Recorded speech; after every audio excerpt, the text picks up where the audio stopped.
Hello, this is home science hard with राया। जैसा कि आप लोगों को पता होगा कि नेट का रिज़ल्ट आ चुका है और इस बार मैंने दूसरी बार नेट क्रैक किया है। तो आइए ज़्यादा टाइम वेस्ट ना करते हुए आगे पढ़ाई करते हैं। हम कुछ टॉपिक्स लेके आए हुए हैं जो कि डायरेक्ट एग्ज़ाम में पूछे जाते हैं। तो कुछ-कुछ ऐसे टॉपिक्स हैं जो एक-एक को अलग करके वन लाइनर में बनाया गया है। थोड़ा उसके बारे में समझ लेते हैं। और एक बात और, हाँ, अगर आप लोगों ने हमारा टेलीग्राम चैनल जॉइन नहीं किया है तो होम साइंस हार्ड विथ राया पे जाके टेलीग्राम जॉइन कर लीजिए। वहाँ ये जो पीडीएफ पढ़ाते हैं हम वो भी डाला जाता है और कंटेंट्स भी डाले जाते हैं और क्विज़ भी उस पे करवाया जाता है। 10 क्वेश्चन डेली करवाया जाता है, तो आप लोग वहाँ पे जाके क्विज़ कर सकते हैं, ठीक है? तो आइए स्टार्ट करते हैं, पढ़ते हैं। ये सब जैसे टीजीटी अभी पीजीटी का एग्ज़ाम था जो 2021 में, उसमें भी कुछ क्वेश्चन इसमें से पूछे गए थे और डायरेक्ट हर एग्ज़ाम्स में पूछे जाते हैं। तो आइए थोड़ा पढ़ लेते हैं, ओके? तो पहला देखते हैं नवजात अवस्था। जो नवजातावस्था होता है उसको 2 भागों में बाँटा जाता है। कौन-कौन सा? पार्टूनेट अवस्था और नियोनेट अवस्था। पार्टूनेट अवस्था कौन-सी अवस्था होती है? इसे अभी पूछा गया था ना, पार्टूनेट अवस्था कौन-सी होती है, कब से कब तक होती है? तो ये जन्म से लेके 30 मिनट तक होता है। जब बच्चे का शिशु का जन्म होता है तब से लेके यह 30 मिनट तक रहता है। देखिए इसमें क्या होता है, बच्चे की नाल काटकर बच्चे को माँ से अलग कर दिया जाता है। इसमें जो बच्चे का शिशु का नाल होता है उसको काट के माँ से अलग कर दिया जाता है और वह स्वतंत्र जीव हो जाता है, ठीक है? फिर आता है दूसरी अवस्था, न्यूनेट अवस्था। न्यूनेट अवस्था क्या होती है, कौन-सी अवस्था, कब से कब तक होती है? जन्म से लेके 30 दिन तक। न्यूनेट अवस्था जन्म से 30 दिन की अवस्था होती है। इसमें क्या होता है, यह पार्टूनेट की समाप्ति के बाद की अवस्था से प्रारंभ होता है। मतलब जब पार्टूनेट 30 मिनट का होता है, जब 30 मिनट के बाद की अवस्था होती है और 30 दिन तक जो अवस्था चलती है, वो पार्टूनेट की अवस्था चलती है, नियोनेट की अवस्था चलती है, ठीक है?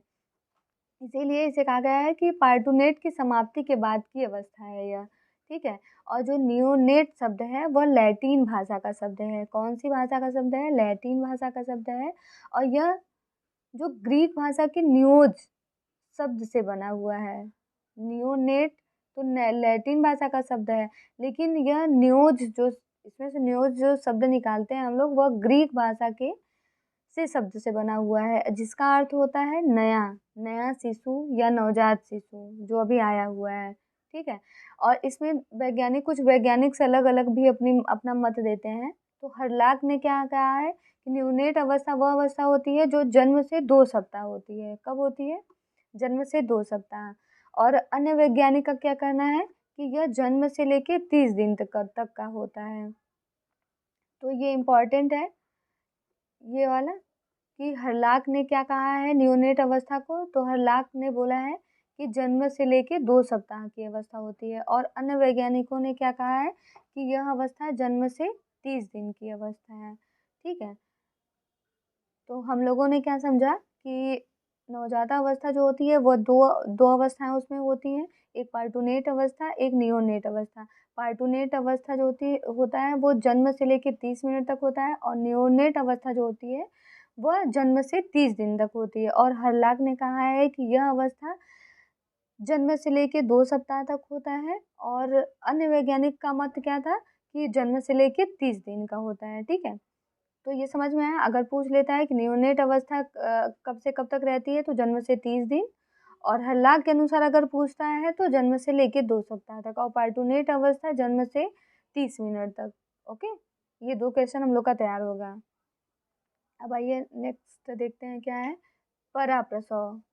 पराप्रसव क्या है? पराप्रसव देखभाल, ठीक है? तो पराप्रसव देखभाल वह अवस्था है जिसमें जब शिशु जन्म के पश्चात, जब शिशु का जन्म होता है उसके पश्चात जो देख-रेख की विशेष आवश्यकता होती है कि बच्चा रो रहा है, बच्चे को पीने की ज़रूरत है या तो फिर वो रो रहा है या दर्द है कहीं, कुछ भी अगर किसी चीज़ की भी देखभाल होता है बच्चे की, शिशु की, तो वह अवस्था पराप्रसव देखभाल कहलाता है, ठीक है?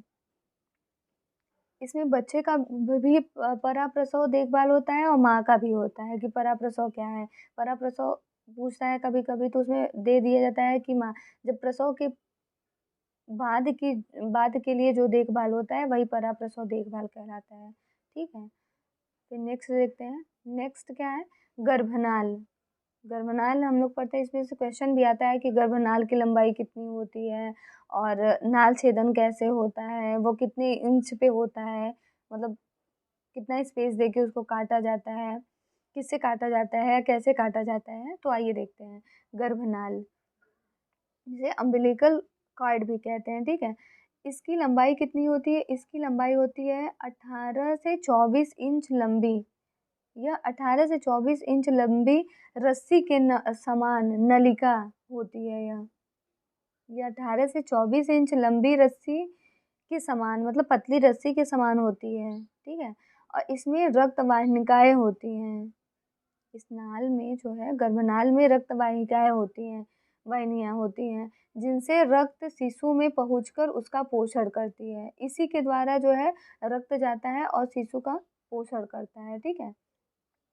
फिर गर्भनाल में स्पंदन बंद होने पर ही काटना चाहिए। जब हम लोग नाल छेदन करते हैं, मान लीजिए किसी शिशु का नाल छेदन हो रहा है, तो जब तक उसमें गर्भनाल में जब तक स्पंदन हो रहा है तब तक नहीं काटना चाहिए, स्पंदन बंद होने के बाद ही काटना चाहिए, ठीक है?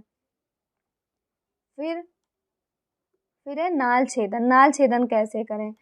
तो नाल छेदन जो होता है, नाल छेदन शिशु के नाभि से 2 इंच दूरी पर धागे से कसकर बांधना चाहिए। सबसे पहले जो शिशु का नाभि है उससे 2 इंच दूरी पे उसको कस के बांध देना चाहिए। फिर विसंक्रमित की गई तेज धार वाली कैंची से काटना चाहिए, ठीक है? जिसमें संक्रमित ना हो किसी चीज़ से या पहले से काटा ना गया हो। एक तरीके से नया कैंची या जो भी अगर धारदार चीज़ जिससे हम मतलब काट रहे हैं, या डॉक्टर या नर्स कोई भी है तो काट रहा है, तो विसंक्रमित रहना चाहिए, ठीक है? फिर नाल काटने के स्थान पर जब नाल काट दिए 2 इंच पे बांध के और नाल काट दिए, तो इस पे एंटीसेप्टिक लोशन, इस पे एंटीसेप्टिक लोशन लगा देते हैं, जिससे हम सफाई कर देते हैं, और उसके बाद एंटीसेप्टिक पाउडर लगाना चाहिए, ठीक है? और इसकी जो हम लोगों ने नाल छेदन किया हुआ है उसकी सफाई डेली करनी चाहिए, ठीक है?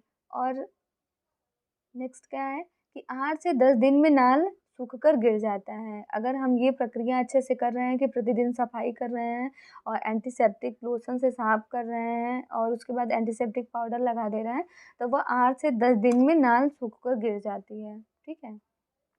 तो आप लोगों को समझ में आया कि गर्भनाल की लंबाई कितनी होती है? तो गर्भनाल की लंबाई होती है 18 से 24 इंच, और यह एक रस्सी के समान नलिका होती है। इसमें रक्त वाहिनिकाएँ होती हैं, जिससे शिशु को ब्लड पहुँचता है और उसका पोषण होता है, पोषण मिलता है।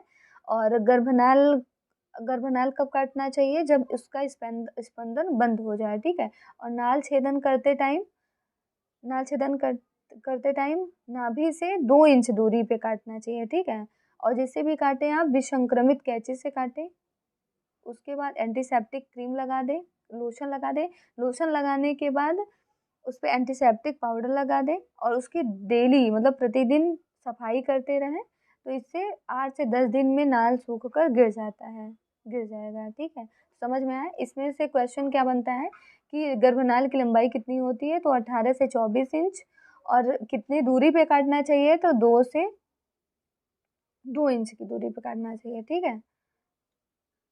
तो आइए नेक्स्ट देखते हैं, नेक्स्ट क्या है? नेक्स्ट है मेकोनियम, ठीक है? ये क्वेश्चन पूछता है मेकोनियम क्या है? इसे हिंदी में जात विस्ता भी बोलते हैं। क्या बोलते हैं हम लोग? तो जात विस्ता भी बोलते हैं, और इंग्लिश में इसे मेकोनियम कहा जाता है, ठीक है? तो यह शिशु का प्रारंभिक मल होता है। सबसे पहले जब शिशु पैदा होता है, जन्म लेता है, तो जो सबसे पहला मल होता है, उसका जो मल त्यागता है, उसे ये हम लोग बोलते हैं मेकोनियम, ठीक है? यह इसका रंग कैसा होता है? इसका रंग हरे रंग, भूरे रंग, काले, पीले रंग, विभिन्न रंगों में दिखाई दे सकता है। पर्टिकुलर हम नहीं कह सकते हैं, क्योंकि कहीं-कहीं किसी बुक में लिखा रहता है कि हरे रंग रहता है या भूरे रंग का रहता है, तो ऐसा कुछ नहीं है। यह भूरे रंग का भी दिख सकता है और काले रंग का भी दिख सकता है। तो मेन इम्पोर्टेंट क्या है कि मेकोनियम क्या है, पूछा जाता है।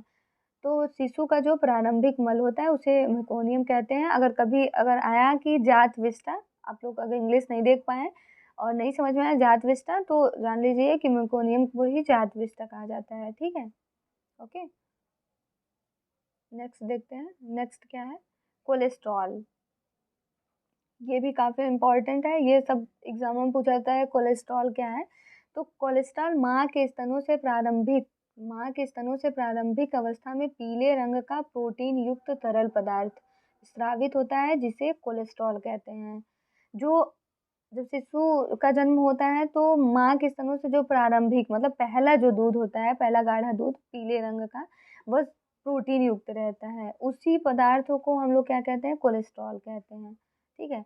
एक तरीके से कह सकते हैं कि माँ का पहला दूध, प्रारंभिक दूध जो 1 से 2 दिनों तक होता है, वो उसमें प्रोटीन होता है। प्रोटीन तो वैसे पूरे टाइम होता है दूध में, लेकिन जो पहला दूध होता है पीले रंग का, उसे ही हम लोग कोलेस्ट्रम कहते हैं। ओके, इसमें सॉरी इसमें इसमें इम्यूनोग्लोब्यूलिन्स रहते हैं, ठीक है। यह प्रोटीन है, ये रहता है जो शिशु की पाचन शक्ति को बढ़ाता है और पेट को साफ साफ करता है, ठीक है। इससे पाचन शक्ति बढ़ती है। अगर क्वेश्चन से पूछा कि कोलेस्ट्रम किसके लिए फ़ायदा करता है, तो कोलेस्ट्रम तो वैसे तो शिशु के लिए सबसे ज़्यादा लाभदायक है, लेकिन इसमें पाचन शक्ति भी बढ़ाता है और पेट को साफ करता है, ठीक है। तो ये कौन से पदार्थ कौन से कलर का होता है? तो पीले रंग का रहता है कोलेस्ट्रम, और माँ का प्रारंभिक दूध है, ठीक है। कोलेस्ट्रम अगर एक शब्दों में बोला जाए तो माँ का प्रारंभिक दूध जो होता है उसे कोलेस्ट्रम कहते हैं। ओके, समझ में आया? नेक्स्ट देखते हैं। नेक्स्ट क्या है?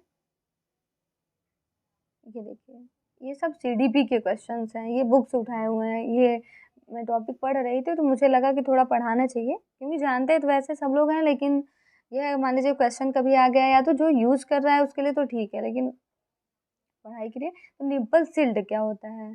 Nipple shield nipple shield shield एक पतला सिलिकॉन कवर होता है, जैसा होता है, जिसे ब्रेस्ट फीडिंग के दौरान निप्पल और एरोला के ऊपर पहना जाता है। निप्पल सिल्ड क्या होता है?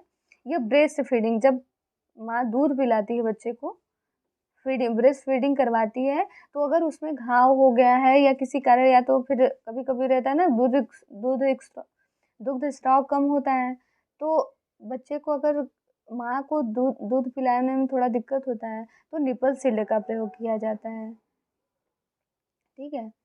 ये देखिए, कभी-कभी निपल में घाव हो जाते हैं, जिससे शिशु को स्तनपान कराने में कठिनाइयाँ होती हैं। ऐसी स्थिति में निपल सिल्ड का प्रयोग किया जाता है, ठीक है। अभी मैंने बताया ना कि निपल सिल्ड में घाव हो जाता है, जिसके कारण जिससे शिशु को स्तनपान कराने में कठिनाई होती है। ऐसी स्थिति में निपल सिल्ड का प्रयोग, जब निपल सिल्ड लगा के प्रयोग करते हैं तो डायरेक्ट स्किन में वो टच नहीं होगा। शिशु का जो मुख है वो डायरेक्ट निप्पल निप्पल जो ये बना हुआ है सिलिकॉन का, उस पे टच होगा, तो दर्द कम होगा, ठीक है। तो ये निप्पल सिल्ड जो है वो अधिकतर सिलिकॉन का बना होता है, अधिकतर जो मिलता है वो सिलिकॉन का मिलता है, और लेकिन ये रबर और लेटेक्स से भी बने होते हैं, ठीक है। तो अगर पूछ लिया कि निप्पल सिल्ड किससे बने होते हैं, तो सिलिकॉन तथा रबर और लेटेक्स से बने होते हैं। ये निप्पल सिल्ड किसके काम आता है? तो ब्रेस्ट फीडिंग के काम आता है, ठीक है। अगर उसमें घाव हो गया है ब्रेस्ट में, समझ में आया कि निप्पल सिल्ड क्या है? तो ये रहा आपका। और नेक्स्ट देखते हैं। नेक्स्ट क्या है?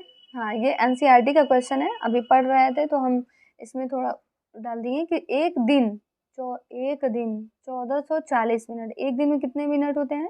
आप काउंट कर लीजिएगा अपने से कि एक दिन में 1440 मिनट होते हैं। मान लीजिए एक दिन में 30 मिनट शारीरिक गतिविधि के लिए निर्धारित किया गया है। अगर आप एक दिन में 30 मिनट शारीरिक गतिविधि करते हैं तो आपके स्वास्थ्य के लिए लाभदायक है, ठीक है। तो ये पूछा जा सकता है, जैसे अभी आया था ना क्वेश्चन कि 8:8 का क्या मतलब है, तो वैसे ही पूछ सकता है कि हम जो है एक दिन में कितने मिनट शारीरिक गतिविधि के लिए रखा गया है, तो 30 मिनट रखा गया है, ठीक है। और उसमें एक क्वेश्चन और था कि ये WHO के द्वारा निर्धारित किया गया है कि विश्व शारीरिक परिश्रम दिवस यह 2002 से मनाया जाने लगा है, और ये 6 अप्रैल को मनाया जाता है, ठीक है? विश्व शारीरिक परिश्रम दिवस। ओके, और फिर नेक्स्ट देखते हैं निवेश। निवेश कितने परिसंपत्तियों के रूप में होता है? जो हम लोग निवेश इन्वेस्ट करते हैं, वह कितने रूपों में होता है? तो यह 2 रूपों में होता है, भौतिक और वित्तीय।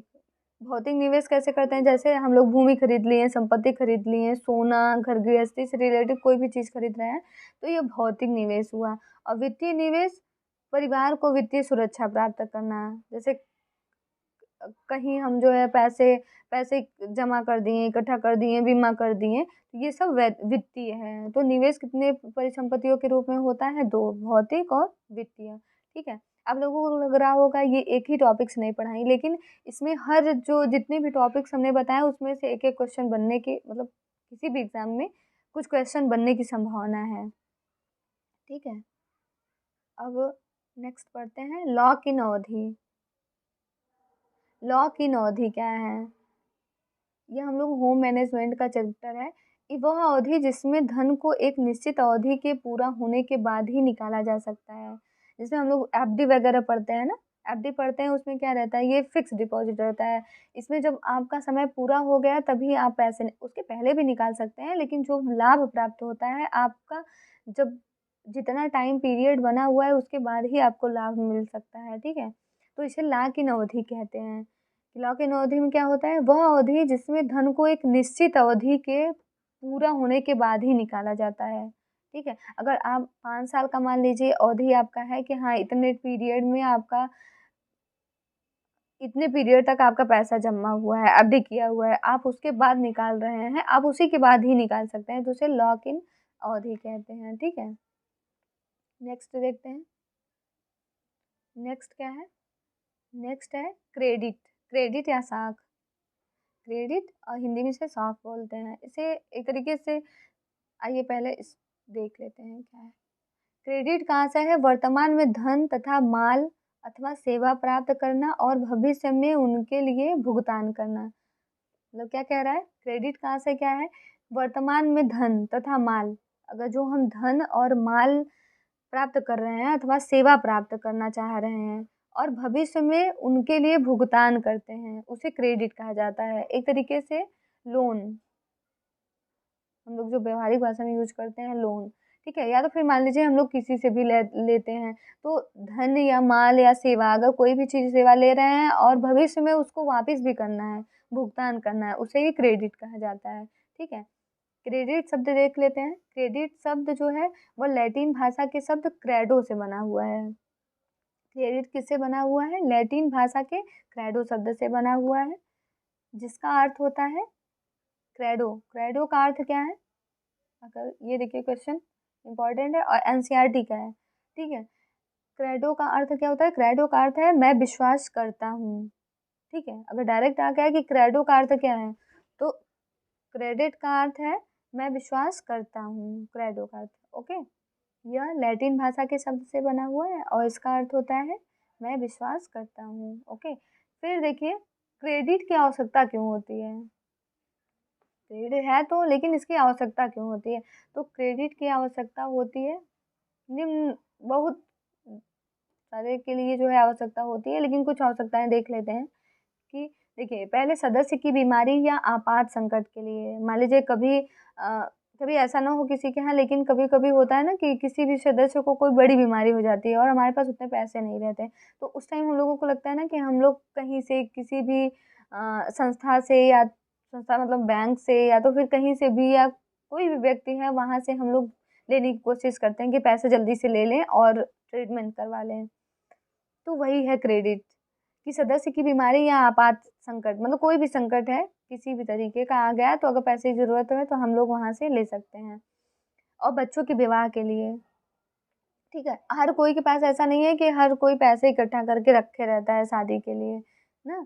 तो बच्चों के विवाह के लिए भी हम लोग क्रेडिट की आवश्यकता पड़ती है, लेने की कोशिश करते हैं। फिर है सदस्य के निधन के दौरान धार्मिक रस्म-रिवाजों का निष्पादन करने के लिए। मान लीजिए कभी कुछ ना हो, लेकिन किसी के यहाँ कभी कुछ हो गया, जैसे किसी का निधन हो गया, तो तुरंत उसके पास नहीं है, तो वो क्रेडिट लेने की कोशिश करता है कि हम कहीं से भी प्राप्त कर लें और जो धार्मिक रस्मों रिवाज हैं उसको पूरा करें। ठीक है, इसके लिए भी आवश्यकता होती है क्रेडिट की। ज़मीन के लिए आवश्यकता, मान लीजिए भूमि हमको लेना है, कहीं ज़मीन ले रहे हैं, कुछ पैसे हैं, कुछ कम पड़ रहा है, तो वहाँ से लेने की कोशिश करते हैं कि हम क्रेडिट पे लेंगे, बाद में भुगतान तो करना ही है, तो कर देंगे। ठीक है, तो आवश्यकता होती है, और उससे भी ज़्यादा और कोई भी काम है तो आप क्रेडिट की आवश्यकता पड़ती है। ठीक है, तो सदस्य की बीमारी या आपातकाल संकट में, बच्चों के विवाह में, और विवाह के लिए, या सदस्य के निधन के दौरान, या फिर ज़मीन के लिए, और भी हैं जिसकी आवश्यकता के लिए हम लोग क्रेडिट लेते हैं। तो नेक्स्ट देखते हैं। इसके बाद इसमें आता है कि व्यक्तियों तथा परिवारों को क्रेडिट देने का निर्णय 4C द्वारा नियंत्रित होता है। हम लोग लेने के लिए आवश्यकताएं तो पढ़ लिए, ये कहाँ से आया है, कौन से भाषा से, इसका अर्थ क्या है, ये क्रेडिट है क्या, ये तो पढ़ लिए, लेकिन अब क्रेडिट कोई अगर दे रहा आपको तो कुछ न कुछ तो उसमें क्राइटेरिया तो अपना बनाया होगा ना, कि इस क्राइटेरिया में हम आपको देंगे। तो यह 4C के द्वारा दिया जाता है। 4C इसे कहते हैं, जैसे 4C इसमें क्या है, कैरेक्टर 4C पूछे जाते हैं कि क्रेडिट में 4C कौन कौन से हैं। यह नेट के लिए इम्पॉर्टेंट है, कि नेट के लिए पूछा जाता है कि 4C का मतलब क्या है, तो उसमें ऑप्शन में दिए रहते हैं ढेर सारे। तो ये है, देखिए क्रेडिट में पहला है कैरेक्टर, 4C में पहला C है कैरेक्टर, दूसरा C है कैपेसिटी, तीसरा C है कैपिटल, और चौथा है कोलेट्रल। ठीक है, तो पहला देखते हैं, पहले में क्या है, चरित्र, हिंदी में चरित्र, और वैसे कोलेट्रल। ठीक है, तो यह है, इसका आंसर सहमति के अनुसार ऋण को अदा करने की इच्छा तथा निर्धारण है। तो आइए समझते हैं क्या है इसका आंसर, सहमति के अनुसार ऋण को अदा करने की इच्छा तथा निर्धारण है। मान लीजिए हम पहली बार कहीं किसी संस्था या किसी भी सेठ महाजन से अगर, या किसी से भी हम लोग लेने जा रहे हैं क्रेडिट, तो सबसे पहले वह आपका जो है कैरेक्टर देखता है कि हाँ आप ये पैसे दे पाएंगे कि नहीं दे पाएंगे, या पहले आप लिए थे तो मेरा वापस किए थे कि नहीं किए थे।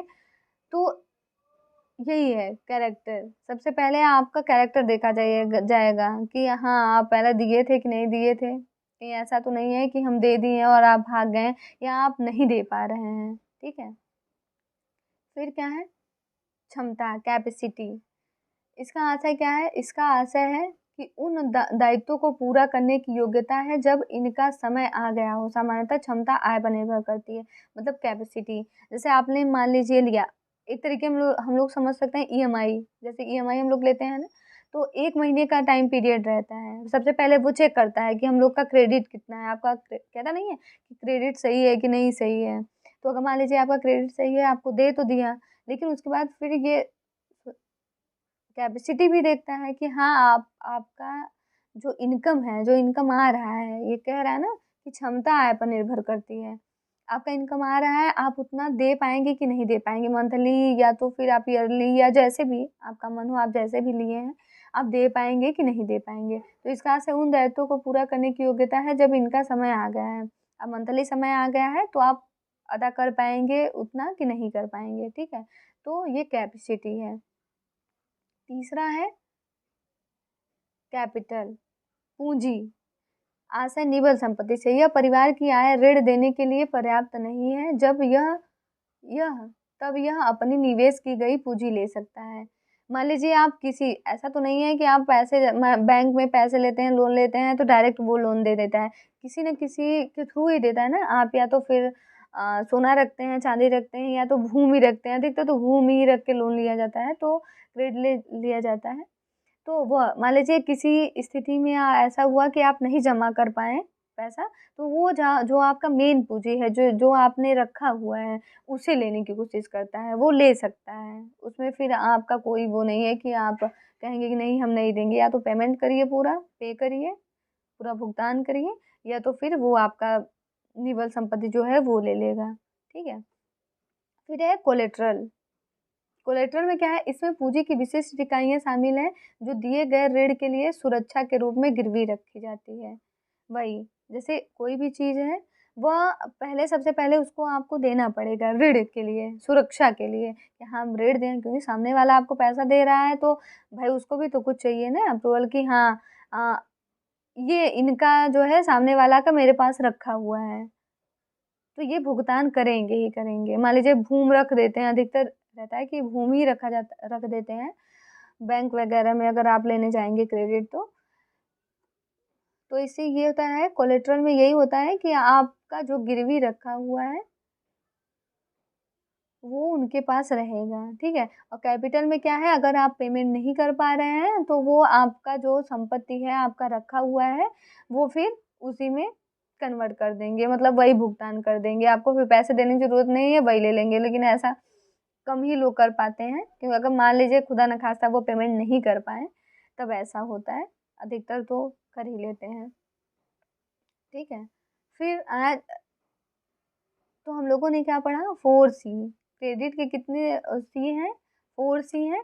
पहला क्या है, पहला है कैरेक्टर, दूसरा है कैपेसिटी, तीसरा है कैपिटल, चौथा है कोलेट्रल, ठीक है। ये नेट के लिए इम्पोर्टेंट है तो ये याद कर लीजिएगा, ठीक है। नेक्स्ट देखते हैं, नेक्स्ट क्या है। हाँ, ये टेक्सटाइल से भी इम्पोर्टेंट है, ये डायरेक्ट वेबसाइट से उठाया हमने। तो देखते हैं क्या है। तो सबसे पहले टेक्सटाइल में वस्त्र मंत्री कौन है, मतलब वस्त्र मंत्री इस टाइम पे प्रेजेंट में कौन है, पीयूष गोयल। कौन है, श्री पीयूष गोयल। और वस्त्र राज्य मंत्री कौन है, वस्त्र राज्य मंत्री है श्रीमती दर्शना विक्रम जरदोश, ठीक है। कौन है, श्रीमती दर्शना विक्रम जरदोश। और सचिव कौन है वस्त्र मंत्रालय की, तो श्रीमती रचना शाह। कौन है, श्रीमती रचना शाह। और अपने उत्तर प्रदेश की आप देखिएगा शायद बेबी रानी है, ठीक है। तो इससे कुछ वस्त्र संबंधी कुछ महत्वपूर्ण अधिनियम हैं जो बनाए गए हैं, आइए देखते हैं। वस्त्र संबंधी कुछ महत्वपूर्ण अधिनियम, जैसे कि केंद्रीय रेशम बोर्ड अधिनियम। केंद्रीय रेशम बोर्ड अधिनियम कब बनाया गया है, 1948, ठीक है। फिर दूसरा हथकरघा अधिनियम, उत्पादन हेतु वस्तुओं का आरक्षण, जो हथकरघा अधिनियम है वो कब बनाया गया है, 1985। तीसरा जूट कंपनी राष्ट्रीयकरण अधिनियम, जूट कंपनी जो है उसका अधिनियम कब बनाया गया है, 1980 में। फिर जूट पैकेज सामग्री अधिनियम, वस्तु पैकेजिंग अनिवार्य प्रयोग अधिनियम, 1987। अभी आया था ना, मतलब इसका कहने का मतलब है जूट पैकेजिंग, जो जूट वाली वस्तुएं हैं, मतलब जैसे बोरी है या जो भी थैला वगैरह है, उसमें कुछ वस्तु जो है अनिवार्य किए गए हैं कि जूट के ही थैले में, जूट के ही बोरी में जाएंगे, तो इस अधिनियम के तहत 1987 के तहत, ठीक है। और फिर नेक्स्ट है, पांचवा है वस्त्र समिति अधिनियम। वस्त्र समिति अधिनियम कब बनाया गया, 1963 में। छठवां वस्त्र उपक्रम अधिनियम, 1982। दो बनाए गए थे वस्त्र उपक्रम अधिनियम, एक 1983 में बनाया गया और दूसरा वस्त्र उपक्रम अधिनियम 1995 में बनाया गया है, ठीक है। फिर नेक्स्ट है रुग्ण वस्त्र उपक्रम अधिनियम, यह बनाया गया 1972 में। और फिर 10वां है रुग्ण वस्त्र उपक्रम अधिनियम, रुग्ण वस्त्र उपक्रम अधिनियम 1974। एक 72 बनाया गया 1972, एक 1974 में, ठीक है। तो ये रहा टेक्सटाइल से रिलेटेड। तो एक बार रिवीजन कर लेते हैं इसको। वस्त्र मंत्री कौन है, हमारे वस्त्र मंत्री कौन है, तो श्री पीयूष गोयल हैं। वस्त्र राज्य मंत्री कौन है, तो श्रीमती दर्शना विक्रम जरदोश हैं। और वस्त्र सचिव कौन है, तो श्रीमती रचना शाह है। एक बार आप यूपी का भी देख लीजिएगा, क्योंकि यूपी टीजीटी का एग्जाम दे रही हैं, तो मान लीजिए पूछ लिया, तो बेबी रानी शायद हैं, आप एक बार देख लीजिएगा। और वस्त्र संबंधी कुछ अधिनियम भी हैं जिन्हें हम लोगों ने देखा, केंद्रीय रेशम बोर्ड अधिनियम 1948, हथकरघा अधिनियम 1985, जूट कंपनी अधिनियम 1980, जूट पैकेज सामग्री अधिनियम 1987, वस्त्र समिति अधिनियम 1963, वस्त्र उपक्रम अधिनियम 1983, वस्त्र उपक्रम अधिनियम 1995, the British India corporation limited अधिनियम 1981, रुग्ण वस्त्र उपक्रम अधिनियम 1972, फिर आया 1974 में रुग्ण वस्त्र अधिनियम। तो ये रहा कुछ टॉपिक जो कि एग्ज़ाम के लिए इम्पोर्टेंट है। तो आप लोग एक बार इसको फिर से रिवाइज़ कर लीजिएगा, ठीक है? और नेक्स्ट क्वेरी जो भी रहेंगी आप लोगों को अगर जो भी टॉपिक पढ़ने हैं तो आप प्लीज़ कमेंट करिएगा और हमारे टेलीग्राम चैनल को ज्वाइन कर लीजिएगा जिससे ये पीडीएफ आपको मिल जाए, ठीक है? और हमारे यूट्यूब चैनल को लाइक, सब्सक्राइब करिएगा और कमेंट्स भी करिएगा। Okay, thank you.